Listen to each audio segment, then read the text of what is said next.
Welcome to this webinar on bioinformatics for precision oncology. Precision medicine is changing the way we understand, diagnose, and treat cancer. The transformation is driven by high throughput molecular data from patients, animal models, and large scale cell line experiments.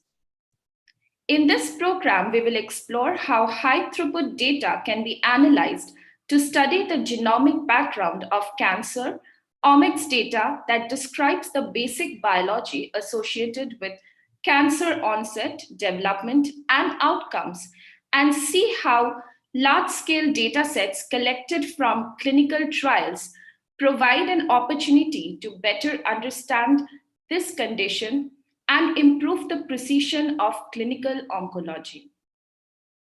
The goal of OmicsLogic programs is to provide training in bioinformatics, enabling independent research guided by mentors and peer example, developing a growing community with shared passion for data-driven research and appreciation of citizen science, enabling students, researchers, and faculty of all backgrounds to develop novel and independent research using latest technology in life and data sciences.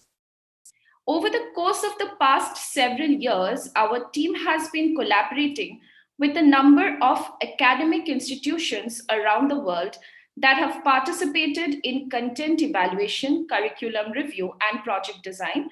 As a result, the OmicsLogic programs have been thoroughly evaluated and are known to lead to excellent outcomes.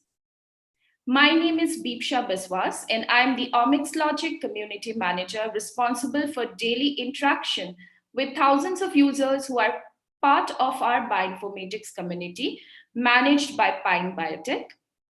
The OmicsLogic programs like precision oncology and the educational resources we will discuss today and throughout this program is a result of hard work by an amazing team led by company co-founders Dr. Alfred Tauber and Dr. Leonid Brodsky.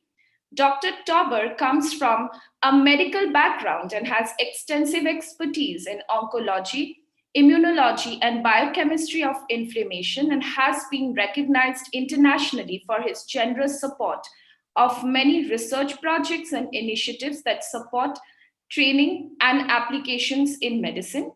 Dr. Brodsky is the director of the Tauber Bioinformatics Research Center at the University of Haifa and is an expert in bioinformatics and biostatistics. He has numerous publications in mathematics and bioinformatics, and over the course of his career has developed multiple novel algorithmic approaches to biomedical data analysis.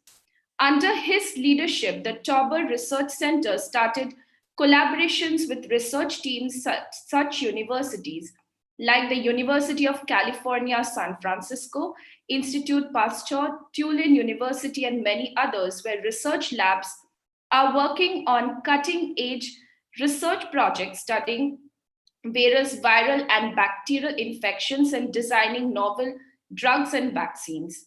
The rest of the team you see here includes experts in bioinformatics, computer science, and training, and some of our team would be presenting today. So let me introduce you to the team behind this webinar and the upcoming program. We have Dr. Harpreet Kaur, who is a certified OmicsLogic trainer and an expert bioinformatician, and will guide the hands-on sessions and assist participants with projects and analysis during the program. Her area of specialization is in genomics and machine learning.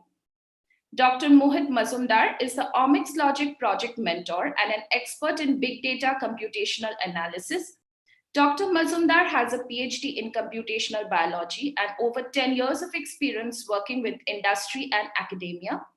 Ilya Brodsky is the co-founder and CEO of Pine Biotech. In his current role, he has extensive experience working together with industry and academic partners that are applying multi-omics integration and bioinformatics to a variety of biotechnology and clinical applications. We also have Clinton Kuna, who is joining us as one of the OmicsLogic Bioinformatics trainer for this program. He has a master in bioinformatics from the University of Guelph and masters in cellular and molecular medicine from the University of Ottawa.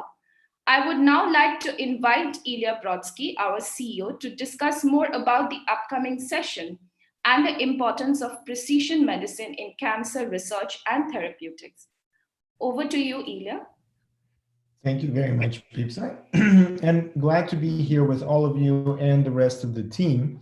And what I hope that you will learn in this webinar is how bioinformatics could be applied to precision oncology, some project examples that you can learn from, as well as a link between biological understanding and clinical applications and the future of precision oncology. So let's start by talking a little bit about cancer biology.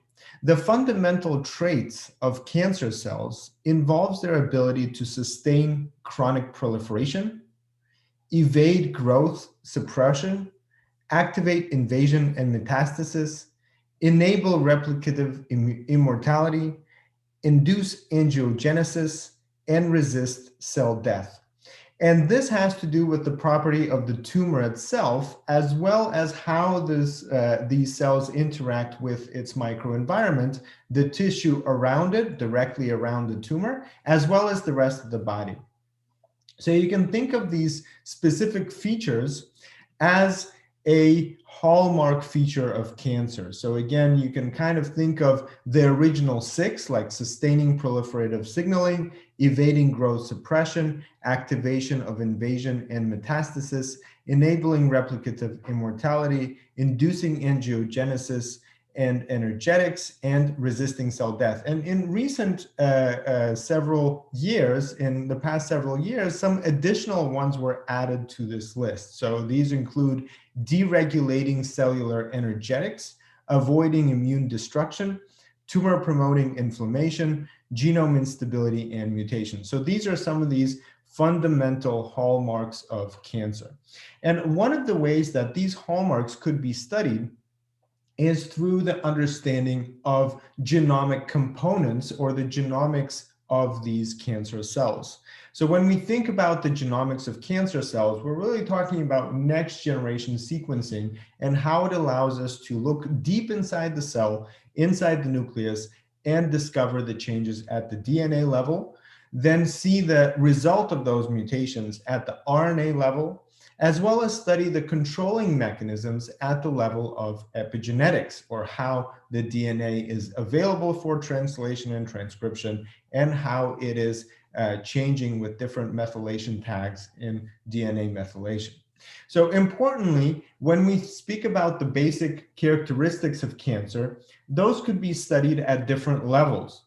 At some mechanistic basic level, we can analyze patient-derived cell lines that represent some of the most prominent characteristics and study how they develop over time in a variety of different cancers, tissues, and stages of disease progression. However, cell line cultures do not represent the systems biology, which is such a major component of cancer, as well as the other factors that play along, like the tumor microenvironment.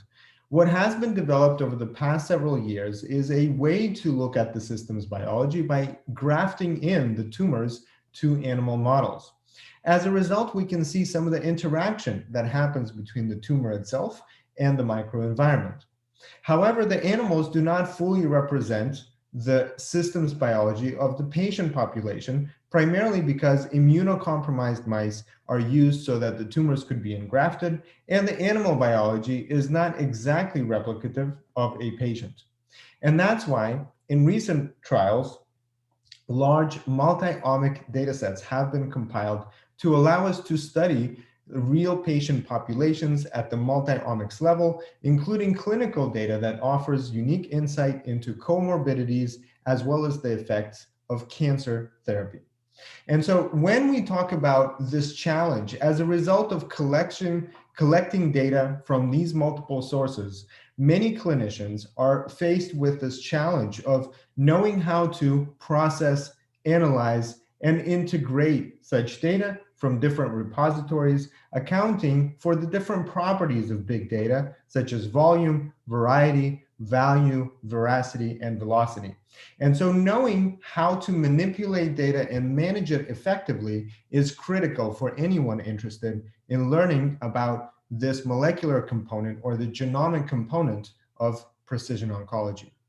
This key technology called next generation sequencing or second generation sequencing essentially represents a high throughput and automated process that develops a data set over a series of experiments. And one of the key steps in analyzing this data is processing this data. So what we'll do in this program is focus on how to effectively utilize different methods of analysis that help us understand the basic relationship between phenotypes that we observe and the genomic data that are captured in this next generation sequencing.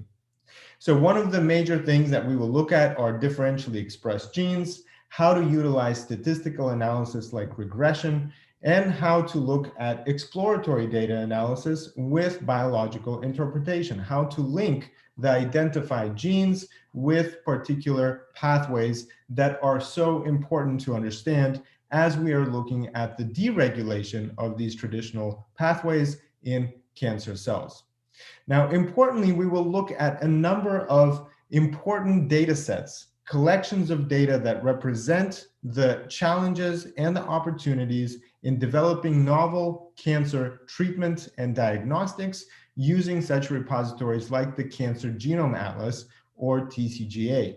So here we have now over 30 tumor types that have been studied by collecting data from genomics, transcriptomics, epigenomics, and proteomics that really allow us to study this process of tumor development, growth, and metastasis from the systems biology perspective. And what we'll do is we'll take case studies, examples of data that come from high impact projects that have been published in high impact journals and peer-reviewed studies that will allow us to see how we can utilize advanced statistical methods and machine learning techniques to transform these collections of data into automated and insightful technologies to study tumor variation and even analyze therapeutic response based on molecular profiles. We'll also talk about how this changes the clinical understanding of cancer, where instead of relying on the biology or the clinical knowledge and intuition about a particular disease, we can turn to machine learning and artificial intelligence to know how the particular sample that we're looking at correlates with some of the known samples and classes in different cancer studies.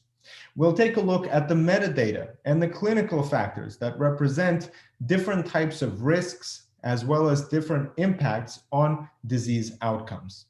So I hope that this is a brief introduction in today's webinar. Will really give you an insight into how important next generation sequencing, big data analysis, processing, and machine learning can play in the cancer oncology research, as well as translational studies that impact the clinical use of data in precision oncology. So now I want to introduce you to our trainers in this OmicsLogic program.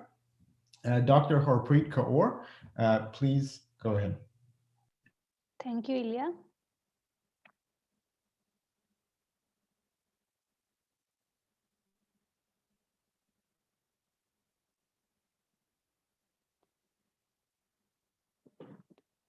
So, hello everyone.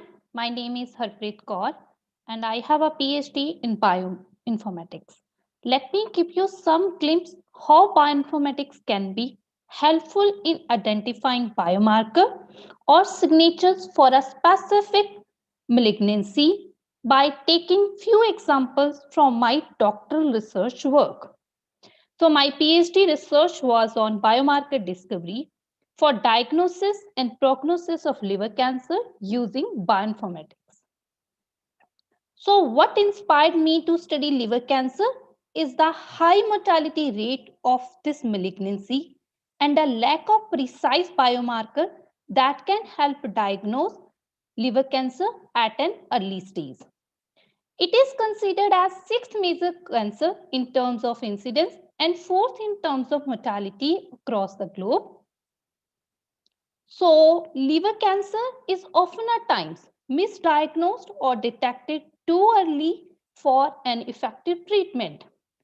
Another factor that contributes to its poor outcome of the liver cancer patient is frequent reoccurrence. So, with these concerns, by keeping these concerns in mind, we have framed some objectives to collaborate to address these issues using bioinformatics. So for the first part of this research project, we used a large-scale transcriptomics data to identify diagnostic biomarker panel for hepatocellular carcinoma, which is primary liver malignancy. So in this study, we have employed 30 data sets from a public repository, that is GEO and TCGA, that containing nearly 4,000 samples to elucidate a transcriptomics biomarker panel for the diagnosis and the prognosis of the liver cancer using various statistical and bioinformatics techniques.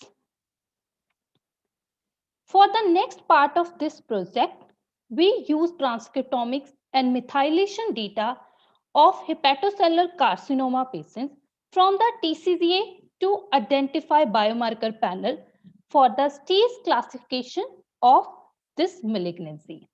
So here we employed TCGA data of 350 samples and elucidated 51 features that include 30 RNA transcripts and 21 CpG methylation sites using number of data mining techniques. Among them, particularly the naive-based model is top performer that classify early and the late stage sample with an accuracy nearly 79%. And for the next part of this project, we use transcriptomics data to scrutinize diagnostic biomarker panel for cholangiocarcinoma, which is another major liver malignancy.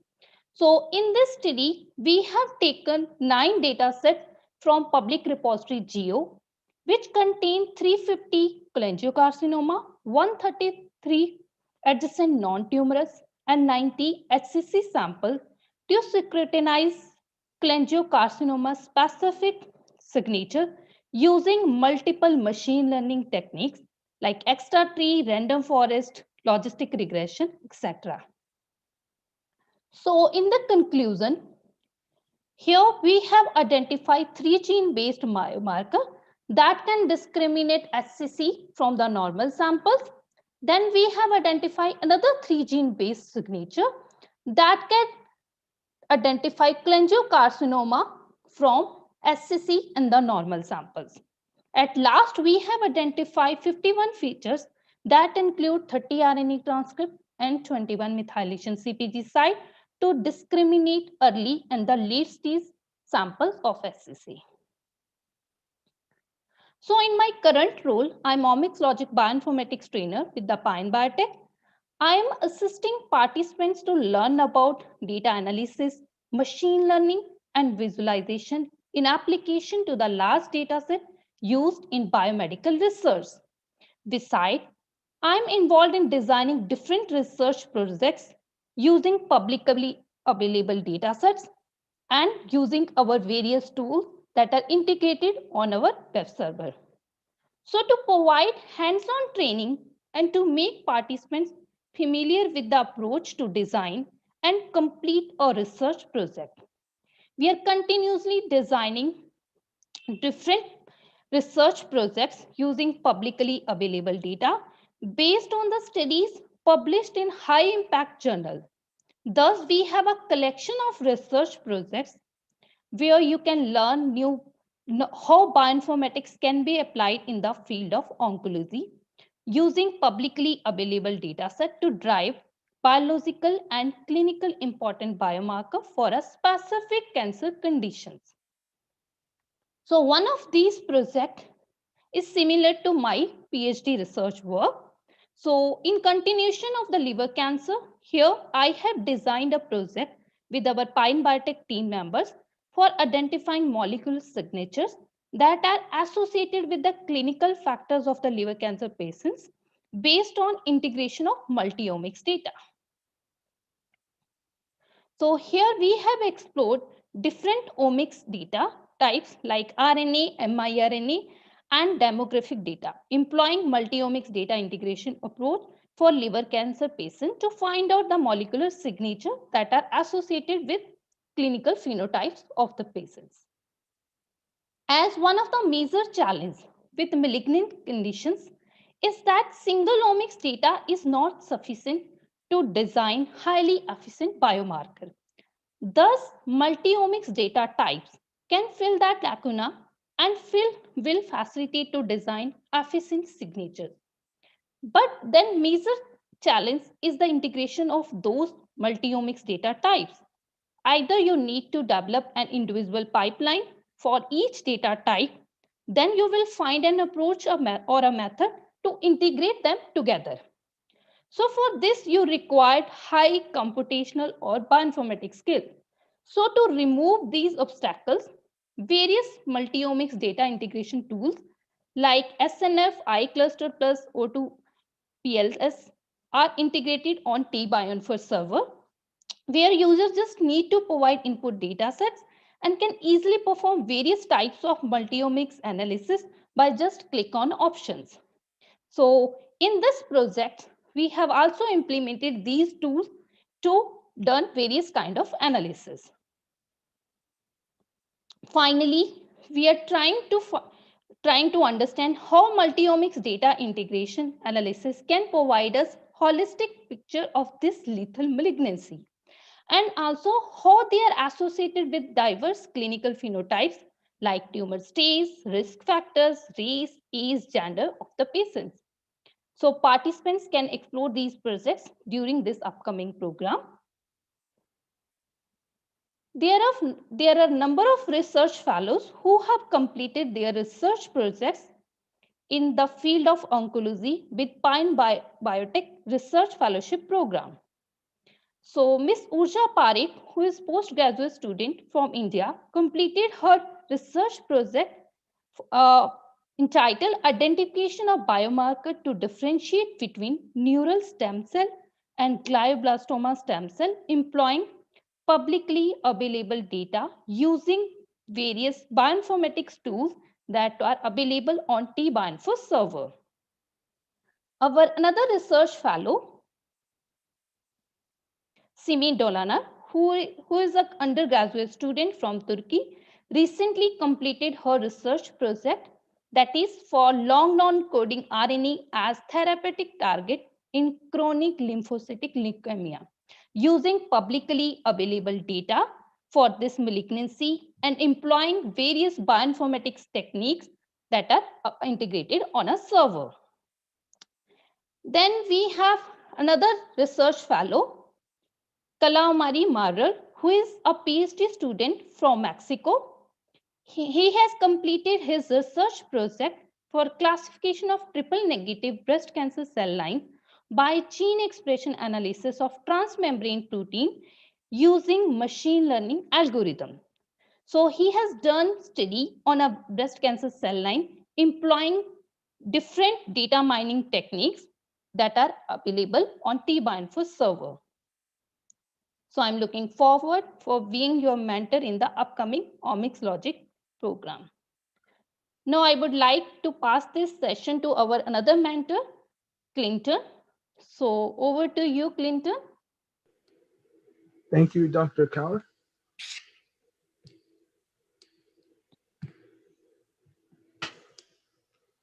Okay. Picking up from where you left off, I would also like to highlight the importance of precision medicine in oncology. My name is Clinton Kuna. I am a double master's graduate from the University of Guelph and the University of Ottawa. I did a master's in bioinformatics and molecular medicine. I completed my bachelor's degree at Carnegie Mellon, and I'm familiar with data analytics in the context of biological data. I know how to program in R, Python, and Unix, and I've won awards related to my first master's and bachelor's degree, mainly due to my presentation skills. In order to create practical applications in precision medicine within the context of oncology, one needs to understand the basic biology behind certain mechanisms and utilize bioinformatics to find or create new relationships that can be translated to the clinic. This could include understanding tumor gene expression patterns, biomarker structure, and several other contexts.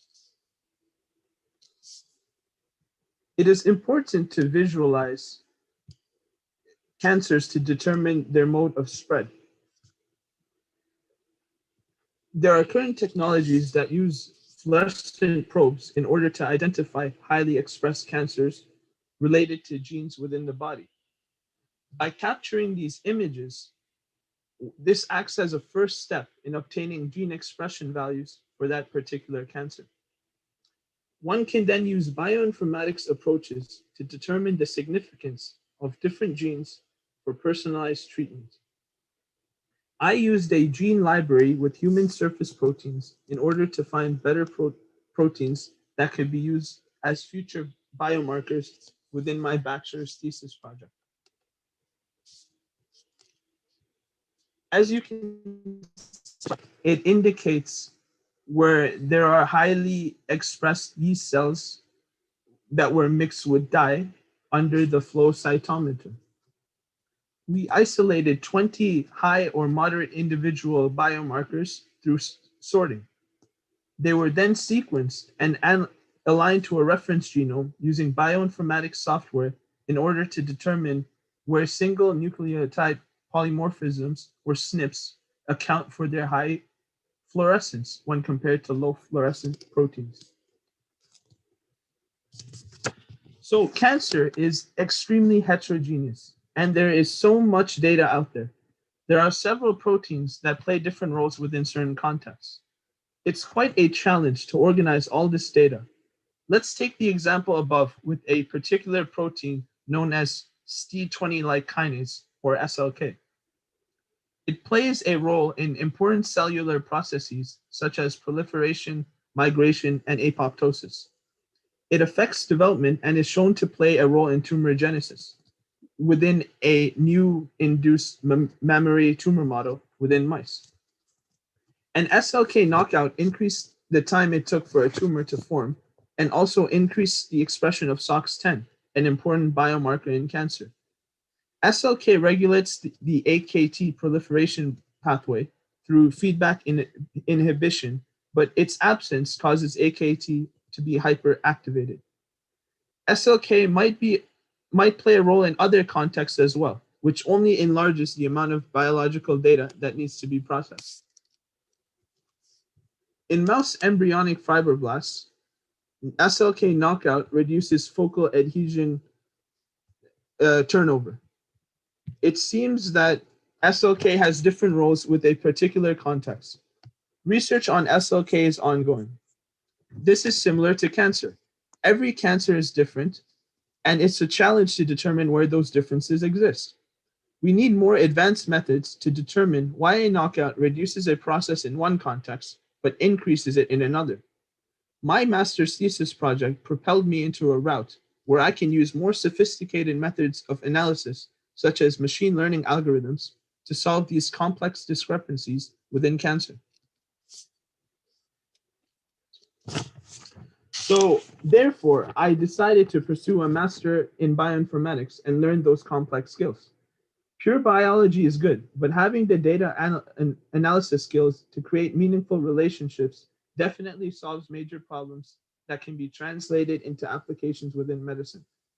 Bioinformatics has exposed me to other fields due to its bioinformatics interdisciplinary nature, such as statistics, engineering, and mathematics. Bioinformatics can help translate basic research into meaningful relationships. There's a current need to identify what brain cells particularly do. Using machine learning algorithms, we can classify cells into new categories that can help us pinpoint which cells cause disease. We don't particularly know the exact cause or mechanism of Alzheimer's disease. However, using multi-omics approach of collecting gene expression values of patients in a longitudinal study, which eventually leads to patients developing Alzheimer's, one can potentially use machine learning algorithms to find a particular trend. In the project above, the ultimate goal was to create a database of brain cells with their respective function in all conditions, disease and normal. To start, one needs to test existing algorithms on controlled data to determine appropriate classification. Therefore, I completed a master's project by analyzing single-cell RNA-seq data from a region within the normal mouse brain to test the accuracy of these algorithms and therefore use these algorithms within a new context. I compared 4 different dimensionality reduction techniques, 2 being experimental and 2 control, in order to predict accurate gene ontology membership. Gene ontology membership is a way scientists classify genes into biological processes in a variety of species. It can be thought of as a database with the blueprints of life. The first step of this project was to reduce the gene and sample matrix into less dimensions, as shown in the figure here. The second step was to train different types of classifiers, such as logistic regression and support vector machine. The final step was to use the data to predict gene ontology groups. As you can see, T-distributed stochastic neighbor embedding, or TSNE, accurately predicted gene ontology groups that are related to the brain, since that is where the data set was derived from. If you look at the title column, you'll see words such as synapse, neuron projection, and neuron development. These techniques can also be used to determine new cell types in a cancer tumor and therefore understand what types of cells cause a particular disease. Determining new cell types and patterns helps individuals administer personalized therapeutics. There is a need to find new patterns in biological data, particularly cancer data. Traditional approaches are generic and have their disadvantages, such as secondary cancers and unwanted stress to the patient. Using bioinformatics to develop a personalized approach, you can help that person's mother survive a breast cancer that could have increased due to generic use of chemotherapy. The Precision Oncology program will give you the analytical, statistical, and conceptual skills to find patterns in curated data sets. These techniques are standard bioinformatics pipelines used by bioinformaticians throughout the world. Now I will pass it to Bipsha to talk more about the program. Thank you so much, Clinton.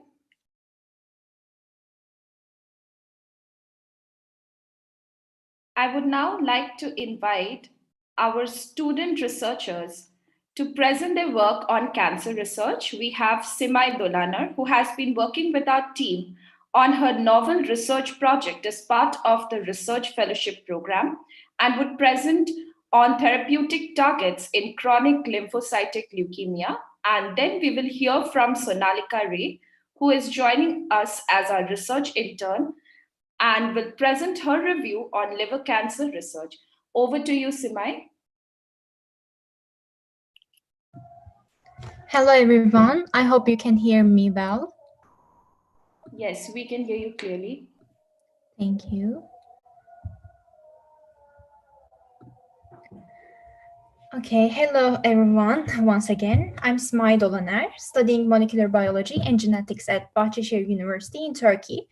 I'm working as an undergraduate research assistant in a cancer biology laboratory, and until now, I studied non-small cell lung carcinoma and pancreatic cancer in the wet lab, focusing on cell cycle, EMT mechanism, and metastasis, and also chronic lymphocytic leukemia in the dry lab with the experience with Pine Biotech.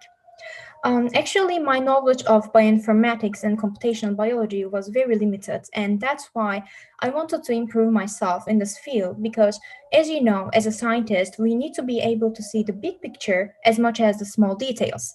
So in order to do this, we should have the knowledge of the big data science and need to learn how to process and analyze high throughput data. So while I was looking for an opportunity to gain experience and knowledge, I came across the Biotech Fellowship Program and enrolled as an intern for 3 months. During this period, I took several online courses about omics technologies and machine learning, which was a great environment to learn and practice with hands-on assignments. Moreover, there were several quizzes for each course in order to evaluate ourselves and repeat the information. So I can say that courses were very helpful for me because it was starting with the basic information and continuing by increasing the complexity. Also, I had the opportunity to participate in webinars like this one, and these were very beneficial because it was increasing my curiosity for the upcoming details. So one of the best sides of this program was to have weekly meetings with our mentors and other participants. Each week we were sharing our progress, asking our questions, and discussing them together.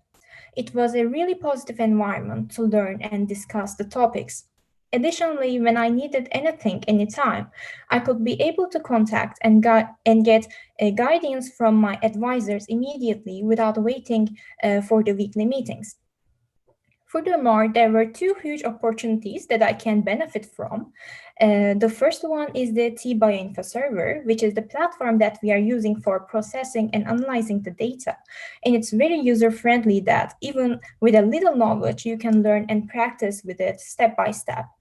And the second one is the OmicsLogic platform. Actually, coding was very hard and complex for me, but this platform explains and shows the coding with very basic steps. So even though I had some difficulties, it made coding more enjoyable for me. So my favorite part of this program was to have an individual project, which was the place to show our knowledge and the practices. So like the theory needed to become practical. It was a great opportunity to come up with a hypothesis and develop the answers over time. So nearly within 2 months, I completed a project titled Identification of Link RNAs as Therapeutic Targets in Chronic Lymphocytic Leukemia. So my main goal was to identify possible therapeutic targets in order to be able to trigger the spontaneous regression mechanism, which is the disappearance of the tumor over time with or without any treatment in different cancer types. For this, I used an RNA-seq dataset from a bioproject that can be found in NCBI. Basically, with the help of the Bioinfo server, I conducted transcriptomics analysis by comparing spontaneous regression and the progressive state of chronic lymphocytic leukemia. I determined differentially expressed genes among two groups by differential gene expression analysis and identified significant genes through statistical analysis. Consequently, significant protein coding genes were correlated with RNA-related pathways. Therefore, I investigated the non-coding genes and found highly expressed 33 link RNAs. With further analysis, I identified 3 significant link RNAs that can be important in regression mechanism and can be used as therapeutic targets. But of course, if these findings are confirmed by additional studies, we can say that these found link RNAs can be used as therapeutic targets. So my research revealed new perspectives regarding spontaneous regression and its association with link RNAs. In final words, this research fellowship program enabled me to master the field of bioinformatics more than I thought. And in my new project, I definitely plan to use high throughput data and perform more comprehensive studies. And once again, thank you to the Pine Biotech team for this wonderful environment. Thank you. Thank you so much, Simai. Now I would like to ask Sonalika to go ahead with her presentation. Sonalika, over to you.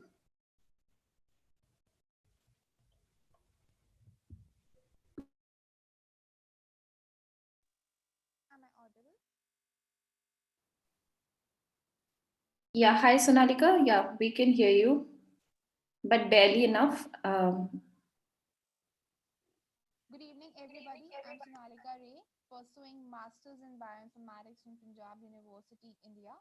Today, I'm here to discuss the review on hepatocellular carcinoma, which is abbreviated as HCC. I will be shedding light on the risk factors involved, gene mutations, treatment, and scope of research in this field. Starting with what is HCC? It is the most common form of liver cancer.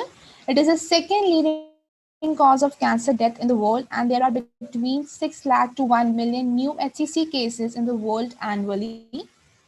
So this is clearly still an important area for basic science, research, and clinical science and drug development.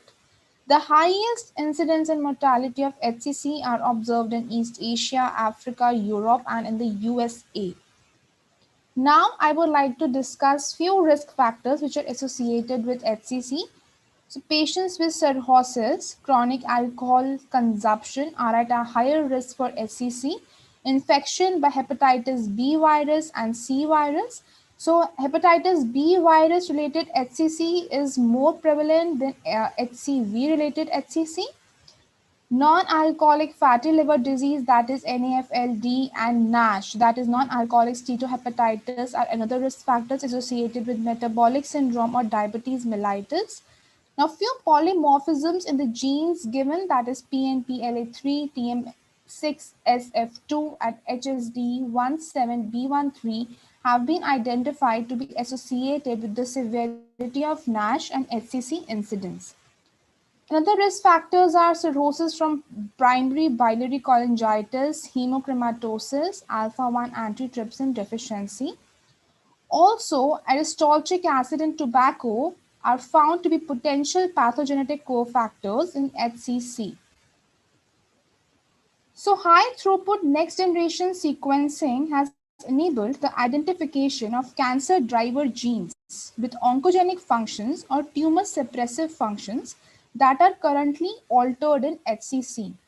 So, the few cancer driver genes related to HCC are telomerase activation via TERT promoter mutations, viral insertions, chromosome translocation or gene amplification. These are the most frequent driver gene mutations observed in 80% of HCC cases.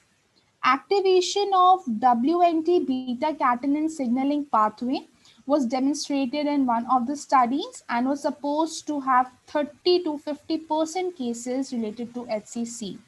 Other mutations or genetic alterations were found in these genes given, all of which alter cell cycle control. Recurrent local chromosome amplifications in the genes CCND1, FGF19, VEGF-A, MYC, or MET led to overexpression result in the activation of various oncogenic signaling pathways, including receptor tyrosine kinases. Although cancer driver genes mutations accumulate randomly, specific genes are related to precise molecular HCC subclasses, which are defined by transcriptomic profiles and histological phenotypes. Thus, the transcriptomic analysis, the study, becomes more prevalent here. Now, I would like to discuss few of the HCC-related mutation signatures and then the role of adaptive immune system and biomarkers. So hepatocytes progressively accumulate numerous epigenetic changes and genetic mutations which are associated with specific mutational signatures as observed, signatures 22, 24, 4, and 16. So these observations underline the role of the liver in detoxifying numerous metabolites which can damage the hepatocyte genome by inducing passenger or driver mutations leading to carcinogenesis. Thus, the study of these signatures are of utmost importance. Then the role of adaptive immune system in HCC is such that the functional CD8 plus T cells, they express anti-tumor effector molecules, and Treg cells. They are considered a major culprit in mediating T cell dysfunction in HCC. The biomarkers of response to systemic therapies are still under investigation, but the first biomarker, which was predictive of response, was studied as alpha fetoprotein. Other biomarkers are still under investigation. These are AFPL3, osteopontin, and glypican 3. Now, talking about the treatments for HCC, so hepatic resection, liver transplantation from refined patients, local ablation, they have been the mainstay curative treatments in HCC cases, and TACE and TARE 2 remain the same. They show efficacy in phase 2 investigations but has not been employed into practice. You see, we have so many drugs which are developed for HCC. The list goes on as shown. But there was just one drug. So despite much money and research, only one drug, sorafenib, was approved in the US or globally for use in patients with HCC. Thus, companies, they need to work more closely with the FDA to come up with ways to profile tumors and find the right medication to treat the right patient. This finding receptors and signaling pathways that are dominant and then using the right medication or combination therapy with tumor biopsy could be beneficial. So you see, there's such a vast scope of research in HCC. Employing CAT techniques, we could either design or look for possible ligands for mutational drivers. We need to identify biomarkers, as a better biomarker panel is needed as tumor tends to be heterogeneous in nature. It tends to be heterogeneous, and then the biomarker panel also needs to be multifaceted so that clinicians can assess a patient who may be producing one type of biomarker but not the another. We could also collate all the information from gene signatures, gene mutations, related risk factors, biopsy images, possible treatment, and then build a predictive model which could be used by the clinicians for better diagnosis and treatment. So this would be our basis for further research in SCC. Further proceedings are yet to be employed by our team, as in looking for the data sets and creating the workflow. This project would be under Dr. Harpreet Kaur's mentorship, and we are open for interns or research fellows to join the project. We would be glad to collaborate. Thank you. Now I would like to pass it on to Beepsha to discuss other project platforms. Thank you so much, Sonalika. And thank you, Simai, for sharing this wonderful presentation and your experiences with us. Now, I would introduce everybody to the program resources. For different parts of the session, we will leverage OmicsLogic resources where you can use to learn more about precision oncology. These will include asynchronous coursework with theoretical material, quizzes, and practical assignments, our cloud-based analytical server where you can analyze large genomic data and visualize results, the OmicsLogic code playground where you can practice coding in R and Python, as well as a repository of project examples. So here is the first resource, which is the Bioinfo platform. Throughout the program, we will leverage our top-rated online tutorials using this Bioinfo portal, which has a smart tracking of activity and curated data sets designed for a great learning experience. Throughout the course, you will be given directions to access the Bioinfo platform or the server.tbioinfo platform for bioinformatics processing and analysis of RNA-seq data. The platform includes demo pipelines, as well as data management and analysis cloud infrastructure to run bioinformatics pipelines. Different stages of analysis are performed in different sections of this multi-omics platform. And behind many of the methods are scripts written in popular coding languages such as R and Python. And as you heard Simai also say, these would be explained to you in tutorials using the Code OmicsLogic platform, where we will learn about R and Python for biological datasets. At the end of this 2-month program, participants will receive a certificate, which can either be a certificate of completion or a certificate of excellence, depending on your progress in the program. Like if you see in our previous programs, there are participants who have completed these trainings successfully. Like you see Olga Udatseva here, who is a postdoctoral researcher at Roswell Park Cancer Center and used her experience to learn about data analysis techniques, which she is now applying to her own preclinical research. I would now like to open this session for any questions that you may have regarding the program or if you have any other questions related to the resources. So please put those questions down in the chat box. And I too have a few questions for you. So right now I would be launching a poll that you can see on your screen. I hope that the poll is visible to everybody. So the poll has a few questions which we hope that you can answer, and this will help us to learn more about you. So the first question is, which country are you from? I know a lot of you have already put in your answers before, so thank you for answering. But there are others who are coming from countries which are not listed here, so please put down your answers in the chat box. The second question is, what is your level of education? So we have put in bachelor's degree, master's degree, PhD, and postdoc, while you can also put in any other degrees that you may have. Thank you, Mohammed, for sharing in the chat box. And we are also asking you, who are you? Are you a student, a faculty, researcher, clinician, or you have any other posts that you recognize with? So you can also vote us there. And we are also asking you to rate your experience in today's session. So I would keep the poll on for a few more minutes.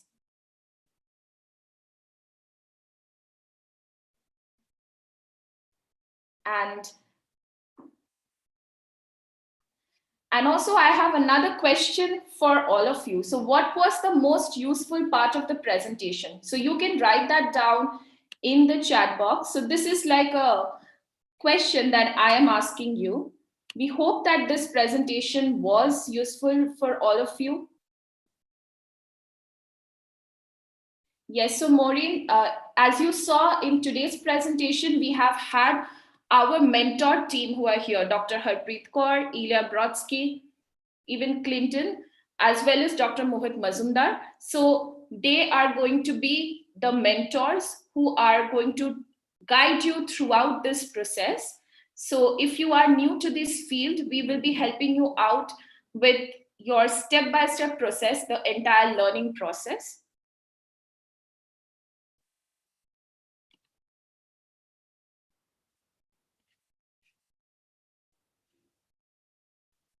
Yes, so Rains, you were raising your hand. If you have any question, please let us know.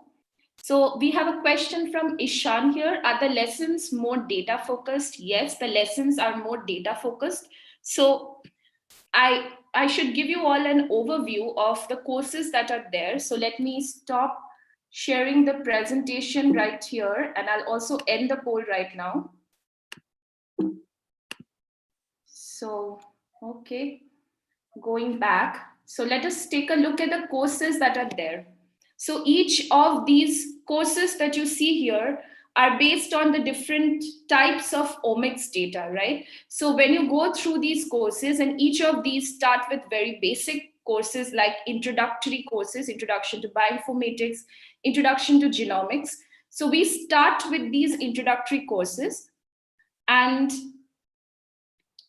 then it goes on to build up your understanding, which is specifically the logic behind these different kinds of data analysis processes. And also, of course, there are different projects which will have more focus on precision medicine. So we already have these projects for review, modeling cancer precision medicine or the patient-derived xenograft model. So there are numerous projects which are there on precision medicine as well as on cancer in general. So we'll first start learning the logic with these courses and see the different applications. And then we'll try to apply the logic that we learn to these different courses during the entire 2-month period. So I hope, Ishan, that was clear for you.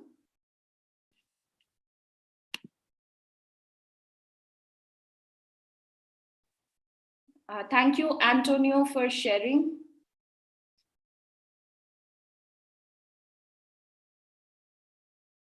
Yeah, the lessons are part of the precision oncology workshop. So let me actually get all of you up to date with how this program is going to work. So I'll start with the registration process. I think that will make it clear for everyone. So this is the Precision Oncology registration site. I'm sorry if I'm missing out on a few questions. I will be sure to follow up on all of the questions and coming to you in a short while, Antonio. So this is the Precision Oncology registration. So you see that the program is starting on the 15th of March. And here is how you can get started. If you have already applied for the program, we also have a discount code which is running on till the 20th of February. So if you are interested, you can also apply for that discount code, but you will receive it via email. So here are 3 options for you to choose from. I'll explain what 3 of these options are. The beginner option gives you access to all of the courses as well as the projects. However, it does not give you access to one-on-one mentor sessions, which the intermediate option gives you access to, where beyond the live sessions, you can also request for a one-on-one session with one of our mentors who will be able to help you out with any questions that you may have during this entire period. While the advanced license gives you access to 30 more days. So you go beyond the time period of just the 2 months and get additional 30 more days to work on your own research project with our team of research fellows and our mentor team. So this is for someone who is more interested in developing and building their own research project. So this is why there are 3 different membership options. So once you are registered for the program, what is the next thing that you can do? So the next thing that we do is first ask you to update your profile. So I'll take Olga's profile here for an example. So what is a complete profile? On the Eduty Bioinfo platform, you would see that we will always ask you to update your profile. And there is a twofold reason for this. The first reason is that the name that you see here is reflected on these individual course certificates. So each of these courses come with their own certificates, which is separate from the program certificate, which I showed you. So if you do not have your full name updated here and you have an edu profile, then the certificate may only show the username and not your full profile. So you will have to update your full profile.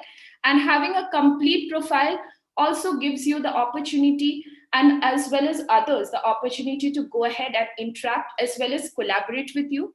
We ask everyone to add your social media links, especially for LinkedIn, so that you may be able to learn more about the people who are there in the program along with you. And in most of our programs, there are a variety of participants who are from different backgrounds. They may be faculty, they may be researchers, and they may also be students. So it gives you a great learning experience. And you would also see the Precision Oncology, like the forum or the organization page. So let me also quickly talk about the organization page. So once you are enrolled in this program, this is the page that you will have access to. It has all the necessary details and the resources that you need as part of this training program. So if you go down here, you would see the different upcoming events where you see that it is starting on 15th of March. So if you go, you can see all the different topics for the events. So this would be given as like the syllabus that you would need for the program. Then you have a forum. So what is a forum? A forum is a place. So here is just an example from a previous Precision Oncology session, where you would find all the necessary details from every day, the session, like the day-to-day session posted here. You can post your questions here and get them answered. So this would be a direct medium to ask any questions that you have beyond the sessions, as well as post all of your queries here. We also post about our top participants in the program, as well as share the session recordings for everybody in the group to see. And then you would see that you have access to courses. So everything is right here in the tab. So the courses would also be added there, as well as the projects. So this is the resource that you get on the Edu portal. Besides this, as we already spoke about in today's presentation, you will also have access to the server platform. So you cannot create an account on the Server Bioinfo platform. So once you're enrolled in one of our platforms or have a license, we will be providing you the access to this platform so that you can run the different pipelines that we spoke about in this session today. So, and the last platform that you will have access to is the Code OmicsLogic platform, or the platform for learning R and Python, as we already spoke about. So this platform, again, has a few free resources that you can get started with right away. So I will be posting the link again in the chat box. And now coming to the question that Antonio has, that if you can apply for an internship opportunity, yes, anybody who has an interest in working on their own research project can apply for the internship opportunity. So here is the link to apply that. I will type it out for you and post it in the chat box. And for today's session, we do not have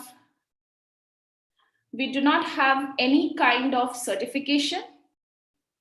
And also, for anybody who is wanting to start with their own research project, we first recommend you to go through a training.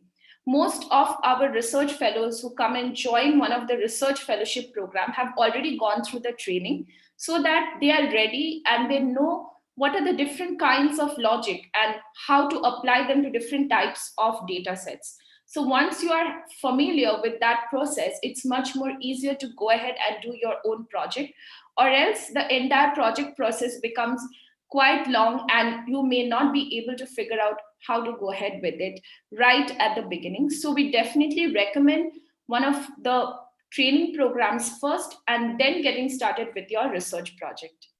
And we also do not have a feedback form for this session, but thank you so much for joining us today and for sharing with us all of your reviews. And if you have any more questions, and I'm seeing if I can, if I missed out on any other questions that we have. And also for anybody else who was looking to apply for the OmicsLogic transcriptomics program or the NGS data analysis program, this is the link to apply for that. So if you're interested in NGS data analysis, that is a program to join. So, okay, so answering to biochemist, if someone is a beginner and has no research experience, we definitely recommend one of the training programs first. So you should, if you are interested in precision oncology or in cancer research, please sign up for this program, because this will give you an overview starting from the introduction and going back and then going ahead with the learning.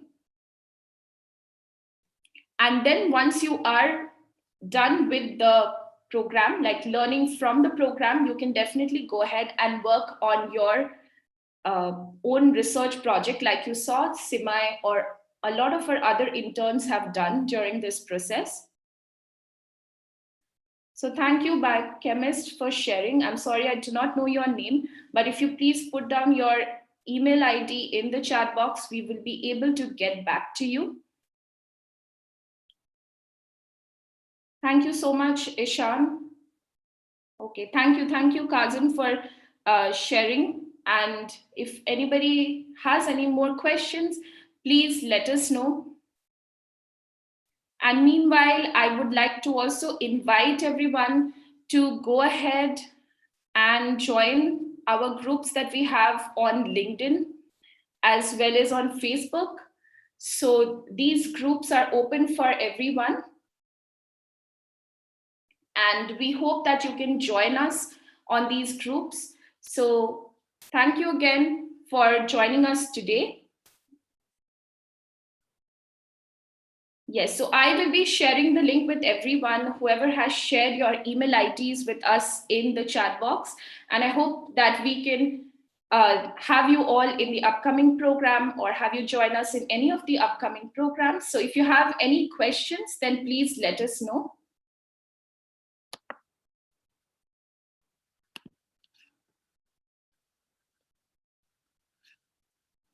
You can continue to share any questions that you have in the chat box. And here are the links in the chat for all the social media groups that we have. These are free groups and open for everyone. So I welcome you all to join. So thank you so much, everybody, for joining today's session and for your review. I hope to see you all in the upcoming days. Have a great weekend, everyone.